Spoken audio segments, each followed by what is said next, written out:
A question that hurt. Imagine this. It's early morning in the US, the kind of quiet morning where the coffee machine sounds louder than your thoughts. You're tired, not just sleepy tired, but life tired. And a simple question keeps looping in your head like a song you didn't choose. Do you judge people by money or by heart? That question followed me all week. It showed up while I washed dishes, while I drove my kids to school, even while I tried to practice English and failed to focus. Because when you're exhausted, your brain doesn't want grammar. It wants safety. It wants meaning. You might know this feeling. You open a video to learn English. You promise yourself, just 10 minutes. But after 30 seconds, your mind drifts. Not because you're lazy. Not because you're stupid, but because your brain is carrying invisible weight. Bills, relationships, regret. A quiet fear that you're falling behind while everyone else is moving forward. This week, that weight hit me hard. Someone asked me, very casually, why I married my husband. They knew he was rich. They knew I wasn't. And they smiled while asking, as if the answer was obvious. Their tone didn't attack me. It was worse. It assumed. And suddenly, I felt small. Not angry. Just reduced. Your brain hates moments like that. Neuroscience calls it threat to identity. When who you are feels questioned, your nervous system reacts before logic can speak. Your heart rate changes. Your shoulders tense. Your mind either wants to fight, freeze, or escape. That's why, when you feel judged, learning becomes almost impossible. Your brain isn't built to memorize new words while defending your worth. I didn't answer that question right away. I smiled. I nodded. I did what many of us do when we don't want to explain our pain in a foreign language, emotional or literal. But inside, the question stayed. Do I judge people by money? Did I ever? Did he? Later that night, after the kids were asleep, I sat alone at the kitchen table. Same house. Same comfort. Same silence. And yet, I felt like the poor version of myself again, the one I used to be before love, before marriage, before America felt even a little like home. Here's something no one tells you. When you grow up without money, your brain learns survival first, confidence later. Studies show that long-term financial stress trains the brain to expect loss. Even when life gets better, your nervous system stays cautious. It whispers, "Don't relax. This could disappear." That voice came back this week. Loud. And maybe that's why I struggled to practice English too. Because language learning isn't just about words. It's about identity. Every time you speak, you risk sounding less than. Less smart. Less capable. Less worthy. So your brain protects you by saying, "Let's do this later." But here's the strange thing. The same question that hurt me also woke me up. If love really spoke louder than money in my life, then why was I still letting that old fear control my voice? Why was I still shrinking, emotionally, linguistically, mentally, when I had already survived so much? That realization didn't fix everything. It didn't magically make me confident. But it cracked something open. Just enough light to enter. And sometimes, that's all change needs. Not motivation. Not discipline. Just one honest question that refuses to leave you alone. My life when I had nothing. Have you ever noticed how memory becomes sharper when life was harder? Your brain doesn't forget survival seasons. It stores them like emergency instructions. Mine does that too. Every time I feel insecure, even now, living comfortably in the US, my mind quietly pulls me back to the version of me who had almost nothing. Back then, money wasn't a topic. It was a wall. I didn't think in years or plans. I thought in days. Rent, gas, food, sleep, repeat. When people talk about following your passion, they usually forget that passion needs energy, and energy needs stability. When you're poor, your brain runs on low battery mode all the time. Neuroscientists call this cognitive load. When survival takes too much space, there's little room left for learning, creativity, or language. That explains something important: why I tried to learn English before and kept failing. It wasn't because English was hard. My life was. I remember practicing simple sentences out loud, alone, feeling ridiculous. My accent sounded wrong to my own ears. I would stop mid-sentence and think, what's the point? That thought wasn't laziness. It was exhaustion disguised as logic. When you grow up without money, you learn to be quiet. You learn not to ask for too much. You learn that taking space is risky. That mindset doesn't disappear when your situation changes. It just gets quieter, like background noise you don't notice until something triggers it. This week, after that question about money and marriage, that old noise came back. Loud. I looked at my husband, successful, confident, respected, and suddenly felt like I was standing behind my younger self again. The one who counted coins. The one who apologized too often. The one who believed love was something you earn by being useful, not something you deserve. Psychology has a name for this too: scarcity mindset. It makes you believe resources, money, love, attention, are always about to run out. So you cling, or you hide, or you overwork. In my case, I hid my voice. That's why learning English felt threatening back then. Speaking meant being seen, and being seen felt unsafe. If you've ever avoided speaking English even when you know the words, this might be why. Your brain isn't afraid of grammar. It's afraid of judgment. But here's the part one didn't understand until much later. Poverty trained me to observe, to listen carefully, to read people. Those skills didn't disappear. They just waited. This week, sitting with my kids at dinner, I noticed how easily they spoke. No fear. No calculación. They mixed words, made mistakes, laughed. Their brains weren't protecting an old wound. They were exploring. And that hurt a little. But it also taught me something. I wasn't broken back then. I was surviving. And survival is intelligent. It just isn't meant to be permanent. When you realize that, something shifts. You stop hating your past self for being slow or behind. You start respecting them for carrying you this far.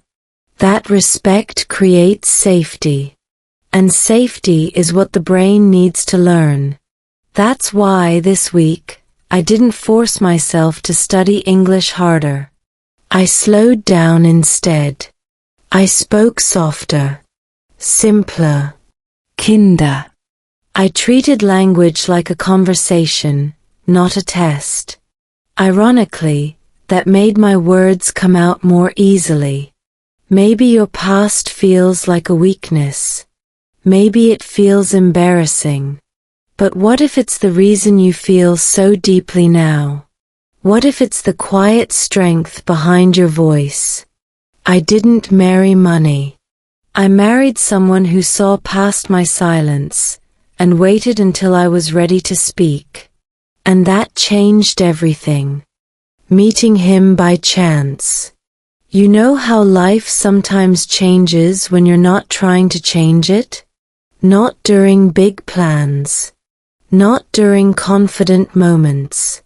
But on a random day when your mind is somewhere else. That's how I met him. I wasn't looking for love. I wasn't even open to it. I was focused on surviving, improving my English little by little, and keeping my world small enough to feel safe. Psychologists say the brain prefers predictability over happiness. At that time, unpredictability felt dangerous, not exciting.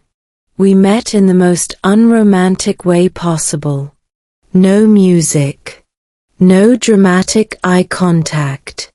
Just a normal place, a normal conversation, and a very ordinary sentence spoken slowly. I remember that part clearly because slow speech always makes me feel less nervous. When people speak slowly, my brain relaxes. It stops rushing. It stops translating everything at once. He spoke like that. Calm. Unimpressive. Kind. At first, I didn't notice anything special. That's important. My brain didn't fire the usual warning signals. No pressure. No performance. Just presence. Neuroscience explains this well. When someone feels emotionally safe, your nervous system shifts out of defense mode. You listen better. You speak more naturally. You remember more. That's what happened. I spoke English without thinking too much. Simple words. Broken sentences. He didn't correct me. He didn't rush me. He waited. That waiting did something powerful. It told my brain, you're not being judged. People often assume rich people talk loudly, confidently, impressively. He didn't. And because of that, I didn't feel small around him. I didn't feel the need to prove anything. That was new for me. We talked about normal things. Work. Food. Family. Nothing deep. But my brain was taking notes. This feels easy. When something feels easy, the brain releases dopamine, not the exciting kind, but the calm kind associated with learning and trust. Later, much later, I learned he was rich. At that moment, it didn't matter. My nervous system had already categorized him as safe. And once that label is there, it's hard to remove. This week, looking back, I realized something important. I didn't fall in love because he had money. I fell in love because my body relaxed around him. That's not romantic language. That's biology. If you've ever felt more confident speaking English with one person than another, it's the same mechanism. Your ability doesn't change. Your sense of safety does. That chance meeting taught me something I still use when I practice English now. Slow down. Choose environments and people that don't trigger fear. Learning doesn't happen under pressure. It happens under permission. At the time, I didn't know where that meeting would lead. I just knew I felt like myself. And for someone who spent years shrinking, that feeling was unforgettable. Sometimes, love doesn't arrive loudly. Sometimes it whispers, very slowly, in a language you're finally ready to understand. The first misunderstanding. Here's something no one warns you about. When two people come from very different worlds, silence can sound like rejection. That's how our first misunderstanding began. Not with shouting. Not with anger. With quiet assumptions filling the space where questions should have been. I noticed small things first. The way he paid without looking at prices. The way others spoke to him with automatic respect. My brain started doing math it was very good at, comparison math. And comparison is dangerous. Psychologists say comparison activates the same brain regions as physical pain. That explains why it hurt even when nothing bad was happening. I told myself a story. He doesn't understand my stress. Another story followed. He can't. And then the most damaging one, I don't belong here. None of those stories were spoken out loud. That's important. When thoughts stay unspoken, the brain treats them as facts. Silence gives them power. This week, I caught myself doing the same thing again. We were discussing something simple: family plans, schedules, money logistics. He spoke practically. I heard distance. He meant efficiency. I felt emotional separation. Same words. Different nervous systems. Neuroscience calls this projection. Your brain fills in missing emotional information using old experiences. If you've been poor, your brain is trained to expect abandonment when power differences appear. It's not personal. It's protective. Instead of asking him what he meant, I pulled back. I spoke less. I practiced English alone again, quietly, as if my voice needed permission. That old habit returned fast. But something new happened too. I noticed it happening in real time. That awareness matters. Studies show that noticing emotional reactions activates the prefrontal cortex, the part of the brain responsible for regulation. In simple terms, noticing gives you choice. So I chose to speak. Slowly. Imperfectly. I told him I felt small. I told him his confidence sometimes made me feel invisible. My grammar wasn't perfect. My sentences weren't elegant. But my meaning landed. He didn't defend himself. He looked confused, and then thoughtful. That pause changed everything. It told me I wasn't wrong for feeling the way I did. I was just human. The misunderstanding didn't disappear instantly. But it softened. Like ice melting, not breaking. And that softness made space for learning, emotional and linguistic. If you've ever misunderstood someone in English and blamed yourself, remember this: misunderstanding is often emotional, not linguistic. The brain hears tone before words, fear before meaning. That night, I realized something important. Love doesn't fail because of difference. It fails because of silence filled with assumptions. This week reminded me that speaking, whether in love or in a new language, is an act of courage. Not because it's perfect, but because it's honest. And honesty, spoken slowly, has a way of clearing the air. Love under quiet pressure. Pressure doesn't always arrive loudly. Sometimes it sits on your chest like invisible weight, pretending to be normal. That's how it felt when love met expectation, family expectations, social expectations, and the unspoken rules people carry about money and marriage. Nobody said anything directly. That's the strange part. No one told me I wasn't enough. No one questioned our relationship out loud. But the looks lingered half a second too long. The jokes landed just slightly off. The compliments had sharp edges. You're lucky. You married well. Your brain hears those words and translates them fast. You were chosen because of money.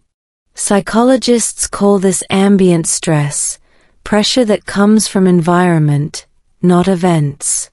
It doesn't cause panic. It causes fatigue. And fatigue slowly erodes confidence. That's why, during that time, my English practice started slipping again. Not because I forgot words, but because my brain was busy defending my worth. This week, I felt that same pressure return. A short visit. A few conversations. A lot of polite smiles. And suddenly, I was monitoring myself again. How I spoke. How I laughed. How much space I took. My nervous system was back in performance mode. Here's the problem with performance mode. Learning shuts down. Research shows that when the brain senses social evaluation, cortisol rises and working memory drops. In simple words, your brain can't hold new information when it's busy trying not to be judged. That explains why you might freeze when speaking English in front of others, but feel fine alone. It's not lack of ability. It's too much pressure. I noticed my kids didn't feel it. They ran around, laughed loudly, spoke freely. No fear of saying the wrong thing. Their brains weren't calculating status. They were present. That contrast hit me hard. So I tried something different. I stopped performing. I spoke more slowly. I used simpler words. I didn't explain myself. When I didn't know a word, I paused instead of apologizing. That pause felt terrifying at first. But something interesting happened. The pressure softened. People leaned in instead of pulling away. Silence, when chosen, isn't weakness. It's regulation. That night, my husband said something simple. You don't need to prove anything. My brain didn't believe it immediately. Years of conditioning don't disappear in one sentence. But my body heard it. My shoulders dropped. My breath slowed. Love under pressure either becomes rigid or resilient. Ours bent, but didn't break. And that taught me something important for language learning too. You don't need to impress to be understood. You don't need speed to be fluent. You need safety. Pressure lies. It tells you you're behind. Love tells you you're allowed to be exactly where you are. A week that changed us. This week didn't announce itself as important. It didn't come with a warning or a big emotional moment. It arrived quietly, like most changes in real life. And maybe that's why it worked. It began with exhaustion. The deep kind. Not just physical tiredness, but mental overload. The kind that makes your brain drop its mask. Science explains this clearly. When we're tired, the brain's control center relaxes. We stop overthinking. We stop editing ourselves. Truth slips out more easily. All of us were tired that week. Work deadlines. School schedules. Family responsibilities. No one had extra energy to perform. And strangely, that created space. One evening, we had dinner much later than usual. The kids were hungry and loud. They mixed English words with gestures, half-sentences, laughter. Normally, I would correct myself. I would slow down too much. This time, I didn't. I spoke naturally, imperfectly, and nothing bad happened. That moment mattered more than it seemed. Linguists say fluency begins when your brain stops monitoring every word. That's called reduced self-surveillance. It only happens when the nervous system feels safe. That night, safety came from fatigue. No one expected perfection. I realized something important. I wasn't struggling with English because I lacked ability. I was struggling because I was constantly protecting myself. Protecting my image, my dignity, my worth. Later that night, after the kids went to bed, the house became quiet in a different way. Not heavy, not tense, just still. I sat across from my husband and finally said what I had been holding all week. About the question. About money. About how it made me feel small again. My sentences were simple. My grammar wasn't elegant. But my meaning was clear. He didn't interrupt. He didn't explain himself. He listened. Real listening, where someone isn't waiting for their turn to talk. Psychology calls this attuned listening. It lowers stress hormones and builds emotional trust. You can feel it in your body when it happens. Your chest loosens. Your breathing changes. That night, I felt my voice settle into itself. The kids noticed the difference the next day. One of them asked why everyone seemed calmer. That question stayed with me. Children feel emotional shifts before adults understand them. This week didn't solve everything. But it taught me something powerful. Growth doesn't always come from effort. Sometimes it comes from permission. Permission to speak badly. To feel deeply. To be unfinished. That week changed us because we stopped trying to be impressive. We chose to be honest instead. And honesty, spoken slowly, has a way of rebuilding things you didn't know were cracking. Children see the truth. Children don't analyze life the way adults do. They don't calculate status or measure worth through numbers.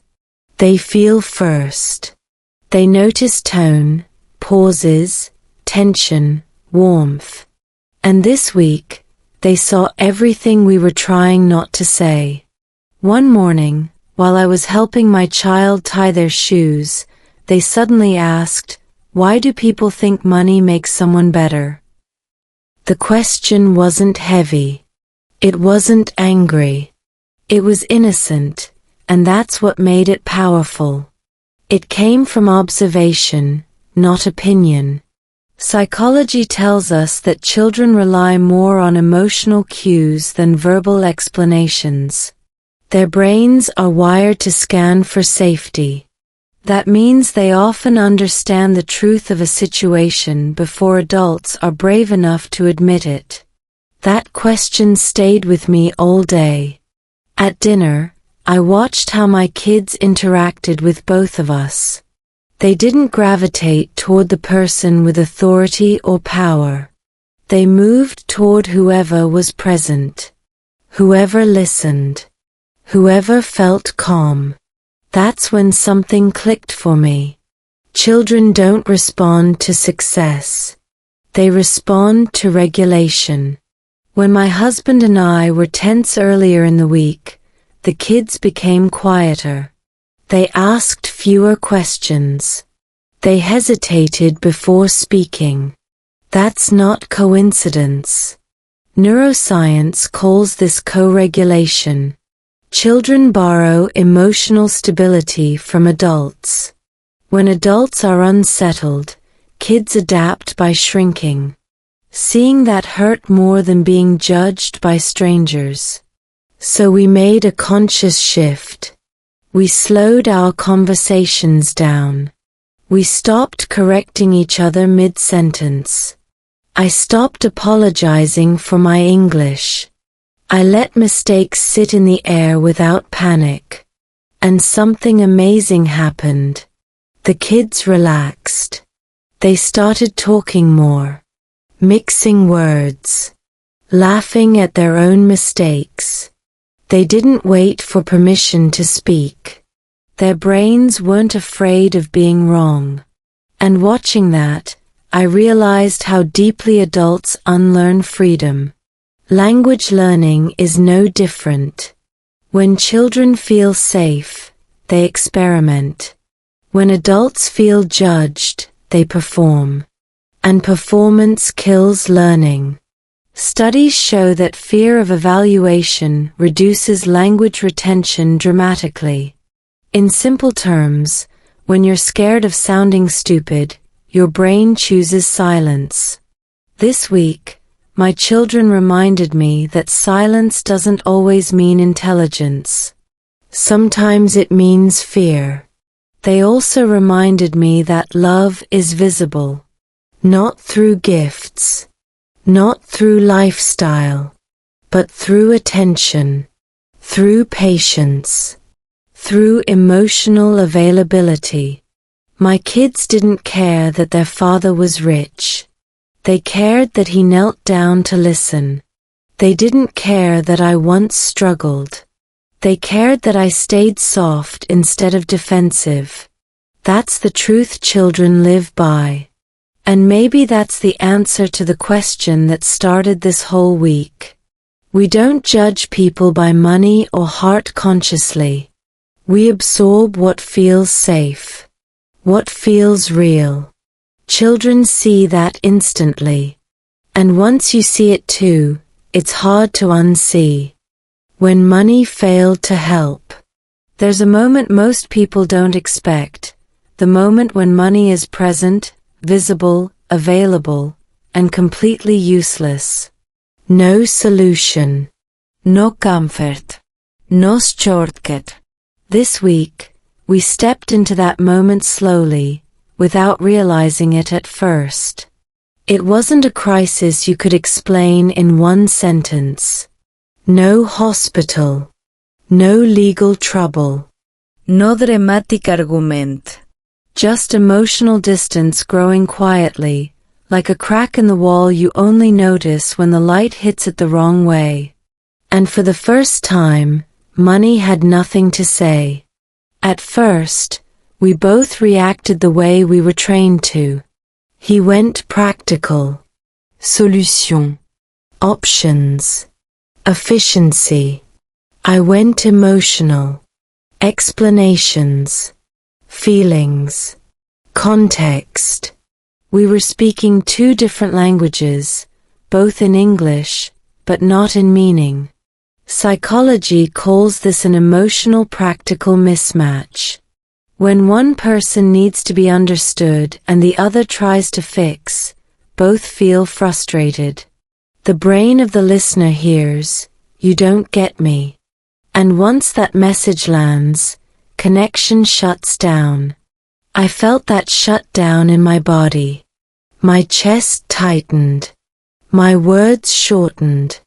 I started choosing safer sentences, simpler ideas, less risk. Not because my English disappeared, but because my nervous system did what it learned long ago, minimize exposure. This is important if you're learning English. When you feel emotionally unsafe, your brain reduces output. It's not laziness. It's self-protection. This week, money couldn't protect us from that reaction. And for the first time, that imbalance between us rich and poor, didn't matter. We were both stuck. Both human. Both unsure. That equality felt strange and relieving. I stopped trying to explain myself well. I stopped reaching for better words. I said what was true in the smallest way possible. Short sentences. Long pauses. Silence that wasn't angry, just tired. Neuroscience shows that silence, when not hostile, allows the brain's threat system to calm down. It gives space for emotional processing. That silence changed the room. He noticed it. He slowed down too. And suddenly, we weren't rich and poor anymore. We were just two people trying to feel close again. Money had stepped out of the conversation. And without it, something softer entered. Presence. This moment taught me something powerful about communication and language learning. Fluency isn't about control. It's about trust.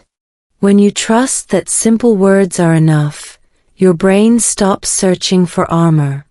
Money failed to help us this week. But its failure forced honesty. And honesty, spoken slowly, did more than money ever could. It reminded me that the loudest thing in a relationship isn't wealth. It's willingness to stay and listen when there's nothing left to offer but yourself. Learning to speak honestly. Most people believe honesty requires bravery. I don't anymore. I think honesty requires safety. When your body feels safe, the truth doesn't need courage. It just appears. This week showed me how deeply that matters, especially when you're speaking in a language that isn't your first. After everything we had been carrying, money, expectations, old fears, something quiet happened between us. We stopped performing. And without performance, honesty finally had room to breathe. I didn't prepare what I wanted to say. Preparation often means defense. It means you're ready to protect yourself, not reveal yourself. Instead, I waited. I listened to my own body. When the words came, I let them come slowly. Sometimes they came broken. Sometimes too simple. Sometimes I stopped in the middle of a sentence and didn't know how to finish it. And for the first time, I didn't rush to fix that. Silence didn't feel like failure anymore. Neuroscience explains why this matters.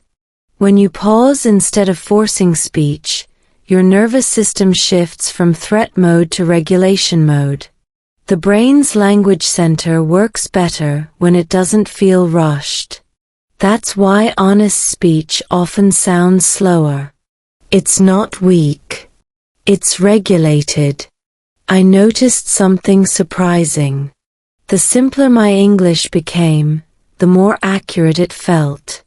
Not grammatically perfect, but emotionally precise. I wasn't decorating my thoughts anymore. I was delivering them. I said things I had never said clearly before. That I was afraid people would think I married for money. That I sometimes felt invisible next to success. That I didn't always know how to take up space without apologizing. These weren't dramatic confessions. They were calm statements. And calm truth is powerful. He didn't interrupt. That mattered more than any response. Studies in communication show that being listened to without interruption lowers cortisol levels almost immediately. Your body feels heard before your mind does. I felt that. My shoulders relaxed. My breath slowed. My words came easier. This changed how I understand learning English too. Most people try to sound fluent before they feel confident. That's backwards. Confidence grows when your words match your feelings, even if the words are simple. You don't need advanced vocabulary to speak honestly.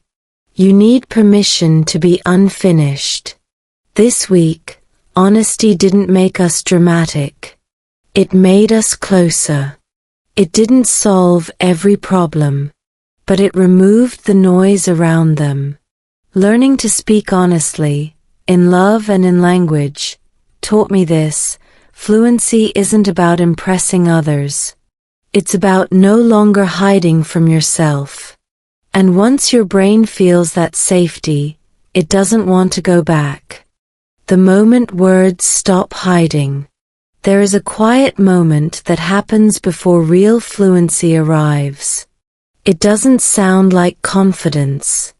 It doesn't feel like victory. It feels like stillness. This week I noticed it for the first time, not while speaking, but right before speaking.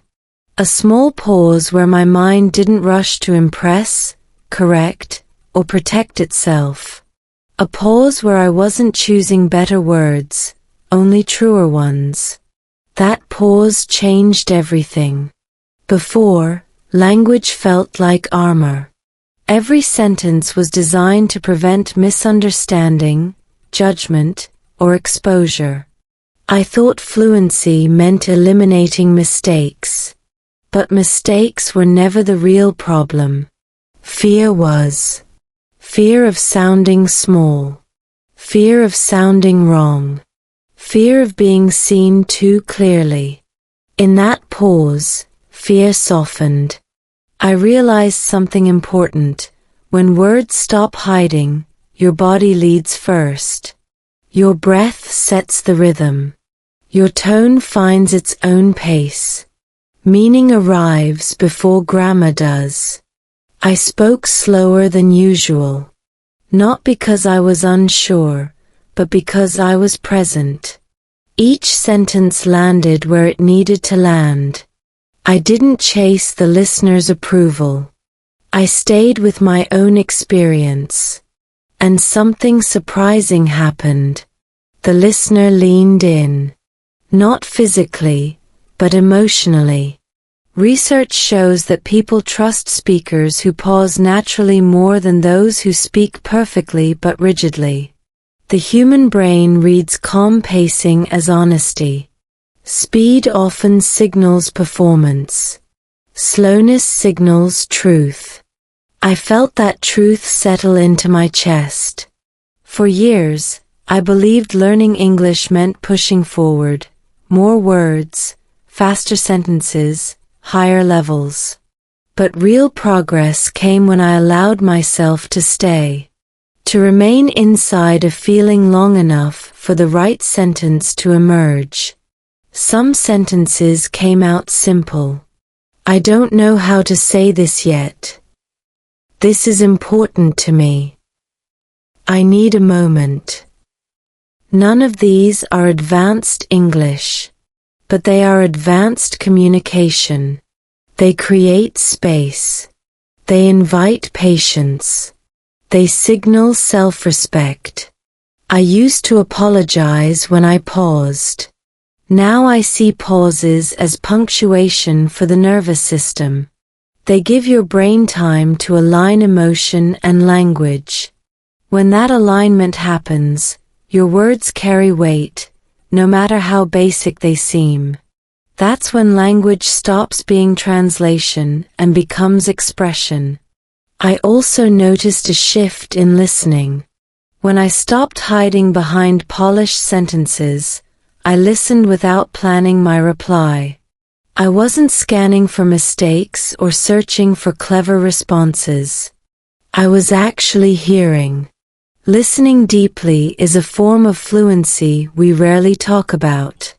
It requires trust. Trust that you don't need to rush. Trust that silence won't abandon you. In that trust, conversations changed. They became less transactional and more relational.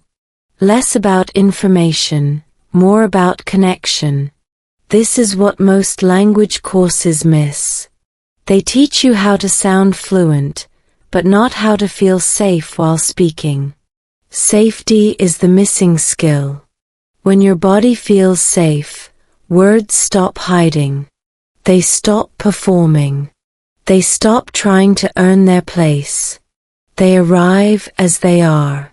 And when that happens, people don't just understand your language. They understand you. This is the moment when learning a language stops being about improvement and starts being about belonging. You belong in the conversation even when your sentence isn't perfect. Especially then. Because fluency isn't the absence of mistakes. Fluency is the absence of fear. And once fear loosens its grip, language becomes what it was always meant to be, not a test, not a barrier, not a performance, but a bridge. A bridge back to yourself. When silence speaks louder than words. There was a time when silence scared me more than any wrong sentence ever could. In English conversations, silence felt like failure. Like a sign that I had run out of words, ideas, or value. So I filled it, quickly, nervously, with whatever came first. Extra words. Half-finished thoughts. Apologies I didn't need to make. I'm sorry, my English is not good. Let me try again. What I mean is, I thought fluency meant never stopping. But one quiet evening changed that belief. I was sitting across from someone I cared about deeply. We were not arguing. We were not celebrating. We were simply talking about life, slowly, honestly. At one point, I stopped mid-sentence. Not because I forgot the word, but because the feeling behind it was heavier than I expected. So I stayed silent. 2 seconds passed. Then 3. Then more. My heart raced. My mind screamed, say something. Fix this. But I didn't. And in that silence, something unexpected happened. The other person didn't look confused or impatient. They didn't interrupt. They waited. Their eyes stayed soft. Present. The silence wasn't empty. It was full of attention. That was the moment I understood. Silence is not the enemy of fluency. It is part of it. In many cultures, especially in the United States, we are taught to value confidence, clarity, and speed. But emotional intelligence lives in the pauses. People don't connect to perfect sentences. They connect to sincerity, and sincerity often arrives quietly. When you allow silence, you show courage.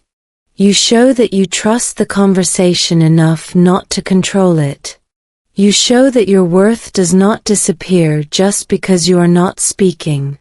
Silence says, I am here. I am thinking. I am choosing my words with care. That is powerful. As I became more comfortable with silence, my English didn't get faster, it got deeper. I started noticing how native speakers pause before important ideas. How they slow down when something matters. How they breathe before saying the truth. Silence is not a gap. It is a signal. It tells the listener, this matters. In learning English, we often focus on what to say. But we rarely learn when not to speak. We are trained to perform, not to presence ourselves. Yet presence is what makes language human. When you pause, your listener leans in, not because you are impressive, but because you are real. I began practicing this intentionally. When I didn't know a word, I paused instead of panicking. When emotions rose, I breathed instead of rushing. When a sentence felt unfinished, I let it be unfinished. And something remarkable happened. People gave me time. They gave me respect. They gave me space. Silence invited cooperation, not judgment. I realized that the fear of silence was never about language. It was about self-worth. I believed that if I stopped speaking, I would disappear.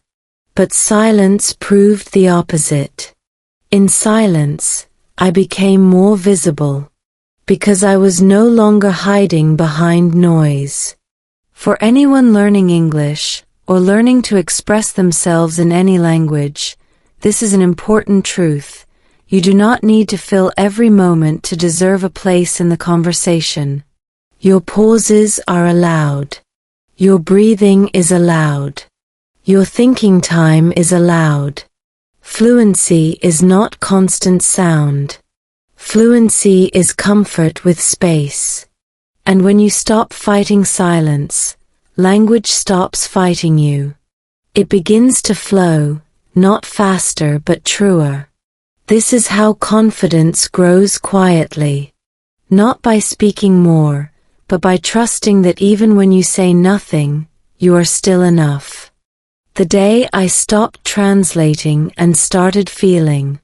For a long time, every English sentence had to pass through my head first. Not my heart. Not my body. Only my head. I would hear a thought in my native language, translate it, adjust it, check it for mistakes, then finally let it out. By the time the words arrived, the feeling behind them was already tired, diluted, safe. I thought this was how learning worked. But one ordinary day, something shifted. I was walking alone, late in the afternoon, thinking about a decision I had been avoiding. There was no one to impress. No conversation to perform in. And suddenly, a sentence appeared in my mind, fully formed, in English. I'm afraid of choosing the wrong life. I stopped walking. That sentence did not come from translation. It came from emotion. It surprised me because it was simple. No advanced vocabulary.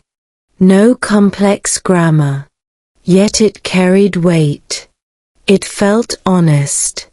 More honest than many long perfect sentences I had practiced before. That was the day I realized, real language begins where translation ends. When you translate, you stay in control. When you feel, you let go. Feeling is risky. It doesn't ask for permission. It doesn't wait for the correct tense. It speaks when something matters. From that day on, I paid attention. I noticed that the most meaningful sentences in my English came when I was emotionally present. When I was sad, excited, worried or grateful, words appeared faster and clearer. They were not perfect, but they were alive. Translation builds accuracy. Feeling builds connection. Both matter, but not in the same moment. I used to think fluency meant thinking in English all the time. Now I know that fluency means responding in English when life touches you.